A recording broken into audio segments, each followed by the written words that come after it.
പ്രിയപ്പെട്ടവരെ, യേശുക്രിസ്തുവിന്റെ നാമത്തിൽ നിങ്ങൾക്കെന്റെ സ്നേഹം നിറഞ്ഞ ആശംസകൾ. യേശുക്രിസ്തുവിന്റെ ദൃഷ്ടി എപ്പോഴും നിങ്ങളെ നോക്കിക്കൊണ്ടിരിക്കുന്നു. നിങ്ങളുടെ ദൃഷ്ടി ആരെയാണ് നോക്കിക്കൊണ്ടിരിക്കുന്നത്? യേശുവിനെയാണോ നോക്കിക്കൊണ്ടിരിക്കുന്നത്? ചില സമയത്ത് നമ്മൾ അനേകം ആത്മീക കാര്യങ്ങളിൽ പോലും പലരെയും നോക്കിക്കൊണ്ടിരിക്കും. ഈ ശുശ്രൂഷകൻ, ആ ശുശ്രൂഷകൻ ഇങ്ങനെയിരിക്കുന്നു, അങ്ങനെയിരിക്കുന്നു എന്ന്. എനിക്കും അനേകം ശുശ്രൂഷകരുടെ ജീവിത ചരിത്രത്തെ അറിയണം, അത് വായിക്കണമെന്ന് ആഗ്രഹമുണ്ട്. അതുകൊണ്ട് ഞാൻ ഒരുപാട് പേരുടെ ജീവിതത്തെക്കുറിച്ച് വായിച്ചിട്ടുണ്ട്. സാധു സുന്ദർ സിംഗിന്റെ ജീവിത ചരിത്രം, ഡോക്ടർ ബില്ലി ഗ്രഹാം, അതുപോലെ ഓറൽ റോബോട്ട് ഇയർലാസ്പാൻ എന്നിങ്ങനെ ഇന്ത്യയിലേക്ക് വന്ന് ശുശ്രൂഷ ചെയ്ത അപ്പോസ്തലനായ തോമസ്, അതേപോലെ ഇന്ത്യയിൽ വന്ന് ശുശ്രൂഷ ചെയ്തവര്, വിശുദ്ധന്മാർ എന്നിവരുടെ ജീവചരിത്രം വായിക്കുമ്പോൾ അനേകം കാര്യങ്ങൾ പഠിക്കാൻ സാധിക്കും. ഇവരെല്ലാവരും ജീവിച്ചിട്ടുണ്ടല്ലോ എന്ന് മനസ്സിലാക്കി ഓരോരുത്തരിൽ നിന്നും ഞാൻ ഓരോന്ന് പഠിച്ചിരിക്കുന്നു. ഒരു ശുശ്രൂഷകനിൽ നിന്ന് ഒരു കാര്യം, അദ്ദേഹത്തിന്റെ പ്രാർത്ഥനാ ജീവിതം, അദ്ദേഹത്തിന്റെ വിശുദ്ധ ജീവിതം, ഓരോരുത്തരുടെയും പ്രസംഗ ജീവിതം, ഇങ്ങനെ ഓരോന്ന് പഠിച്ചുകൊണ്ടിരിക്കുന്നു. അതെല്ലാം അറിയുമ്പോൾ വളരെ സന്തോഷിക്കാറുണ്ട്. ഇപ്പോഴും ധാരാളം വായിക്കും. എന്നാൽ ദൈവം എനിക്ക് പഠിപ്പിച്ചു തന്നു, ഓരോരുത്തരിൽ നിന്നും ഓരോന്ന് പഠിക്കാൻ സാധിക്കും.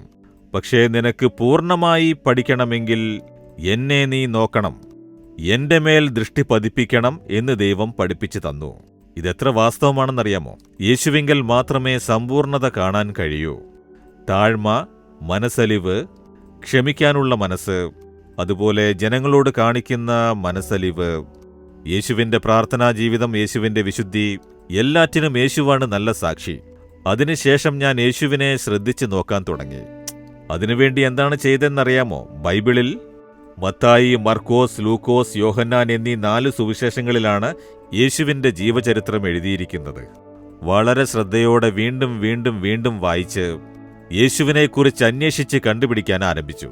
യേശു എങ്ങനെ ജീവിച്ചുവോ അതുപോലെ ഞാനും മാറണം എന്നാഗ്രഹിച്ച് പ്രാർത്ഥിക്കാൻ ആരംഭിച്ചു. യേശു എന്താണ് പറഞ്ഞത് എന്നറിയാമോ? മത്തായി 11 അധ്യായം 29 വാക്യത്തിൽ, ഞാൻ സൗമ്യതയും താഴ്മയും ഉള്ളവനാകയാൽ എന്റെ നുകം ഏറ്റുകൊണ്ട് എന്നോട് പഠിപ്പിൻ. മത്തായി 11:29 യേശു തന്നെ പറയുന്നു, ഞാൻ സൗമ്യതയും താഴ്മയും ഉള്ളവനാകുന്നു, എന്റെ അടുത്ത് നിന്ന് പഠിപ്പിൻ എന്ന് കർത്താവായ യേശു പറയുന്നു. ഞാൻ യേശുവിൽ നിന്നാണ് പഠിച്ചത്. മുഴുവനായി ശാന്ത സ്വഭാവമുള്ളവനായിരിക്കുന്നത് എങ്ങനെ? യേശുവിനെ പകയ്ക്കുന്നു, പരിഹസിക്കുന്നു, മോശമായി സംസാരിക്കുന്നു. യേശുവിനെ കോപിപ്പിക്കത്തക്ക വിധം മേലധികാരികൾ സംസാരിക്കുന്നു. യേശു ക്ഷമയോടെ നിൽക്കുന്നു, ശാന്തതയോടെ ഉത്തരം പറയുന്നു. യേശു വളരെ താഴ്മയോടെ ഇരിക്കുന്നു. യേശു നല്ലവനാണ്, വളരെ നല്ലവനാണ്, നല്ല ഗുരുവാണെന്ന് പറയുമ്പോൾ എന്തിനാണ് എന്നെ നല്ലവനെന്ന് പറയുന്നേ? ദൈവമാണ് നല്ലവൻ എന്ന് യേശു തന്നെ താഴ്ത്തി സംസാരിക്കുന്നത് നമുക്ക് വായിക്കാൻ കഴിയും. ഇതുപോലെ യേശുക്രിസ്തുവിന്റെ താഴ്മയും ശാന്തതയും സ്വഭാവവും എന്നെ വളരെയധികം കവർന്നുകൊണ്ടിരിക്കുന്നു. ഞാനത് വായിച്ച് വായിച്ച് വായിച്ച് അത് പറഞ്ഞ് പ്രാർത്ഥിക്കും, എന്നെയും അതുപോലെ മാറ്റണമേ, ആ സ്വഭാവം തരയണമേ, എനിക്ക് താഴ്മ തരയണമേ, ശാന്ത സ്വഭാവം തരയണമേ, വിശുദ്ധിയെ തരയണമേ, പ്രാർത്ഥനാ ജീവിതത്തെ തരയണമേ എന്ന് യേശുവിനെ കണ്ട് കണ്ട് കണ്ട് ഞാൻ വളരെ വിസ്മയിച്ച് അതുപോലുള്ള സ്വഭാവം എനിക്ക് വേണമെന്ന് പ്രാർത്ഥിച്ചിട്ടുണ്ട്. അതുകൊണ്ടാണ് എൻ്റെ ജീവിതത്തിൽ ഇത്രയും മാറ്റം. എന്നാൽ ആരംഭത്തിൽ ഞാൻ ചെറുപ്പമായിരുന്നപ്പോൾ സ്വഭാവം വേറെയായിരുന്നു. മുരടൻ സ്വഭാവം. കോപമുണ്ടാകും, നീരസമുണ്ടാകും, പല്ലുകടിക്കും, 1ന് 10 മറുപടി പറയും. അന്നൊന്നും എനിക്ക് ശാന്തതയും സൗമ്യതയും ഒന്നും ഇല്ലായിരുന്നു. അതുപോലെയുള്ള സ്വഭാവം. അപ്പോൾ യേശുവിനെ പഠിച്ച് എൻ്റെ ജീവിതം മാറിയപ്പോൾ എല്ലാവരും അത്ഭുതപ്പെട്ടു. എൻ്റെ അമ്മ ചോദിച്ചു, നീ എങ്ങനെ ഇതുപോലെ മാറിയത് എന്ന്. ഞാൻ മാറിയതല്ല, യേശുക്രിസ്തുവിന്റെ സ്വഭാവങ്ങൾ എൻ്റെ ഉള്ളിൽ കുറേശ്ശെയായി വന്നുകൊണ്ടിരുന്നപ്പോൾ എൻ്റെ ജീവിതത്തെ ദൈവം മാറ്റുകയായിരുന്നു. അപ്പോൾ യേശുക്രിസ്തുവിനെ നിങ്ങൾ ശ്രദ്ധിച്ചു നോക്കിയാൽ യേശുവിന്റെ അടുത്ത് നിന്ന് പഠിക്കുന്നതാണ്. എല്ലാവരിലും പഠിക്കാൻ നല്ല നല്ല സ്വഭാവങ്ങളുണ്ട്. എന്നാൽ ഒരാളിൽ മാത്രമേ എല്ലാം ഉണ്ടാകൂ, അതാണ് യേശുക്രിസ്തു.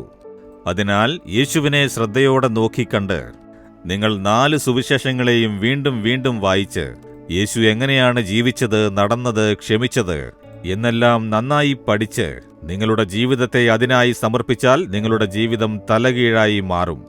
അതുകൊണ്ട് ഇന്ന്, യേശുവേ, ഞാൻ അങ്ങയിൽ പഠിക്കുന്നു, അങ്ങയുടെ ശാന്തതയും താഴ്മയും എനിക്ക് വേണം എന്ന് ചോദിക്കുമോ?